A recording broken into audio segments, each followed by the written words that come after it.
दो रियासती हल की जानिब जाना होगा। आलमी रहनुमा का जंगबंदी माहिदे का खैर मकदम। बरतानवी वज़ीर आज़म ने कहा कि कई महीनों की तबाहकुन खून रेसी के बाद माहिदा खुशाइन है। इसराइल और फ़लस्तीन दोनों को काबिल एतमाद सिक्योरिटी ज़मानतें मिलनी चाहिए। सेक्रेटरी जनरल अक़वाम मुत्तहिदा एंटोनियो गुतेरेस ने ट्वीट किया कि फ़लस्तीनियों की इमदाद में तेज़ी लाने में मदद मिलेगी। तुर्क वज़ीर ख़ारजा बोले कि जंगबंदी का माहिदा इलाकाई इस्तेहकाम के लिए एक अहम कदम है। इसराइल फ़लस्तीन तनाज़े के दो रियासती हल के लिए कोशिशें जारी रहेंगी। मिस्री सदर ने अपने पैगाम में कहा कि जंगबंदी माहिदे का खैर मकदम करते हैं। यूरोपीय यूनियन के सदर का कहना था कि ख़त्ते में अमन के लिए दोनों फरीक जिम्मेदारी का मुजाहरा करें। बेल्जियम के वज़ीर आज़म का कहना था कि उम्मीद करते हैं कि जंगबंदी लड़ाई का मुस्तकिल खात्मा कर देगी।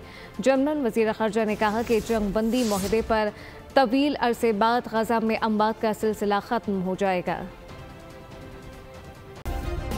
सब्सक्राइब करें और बेल दबाएं ताकि कोई खबर रह न जाए।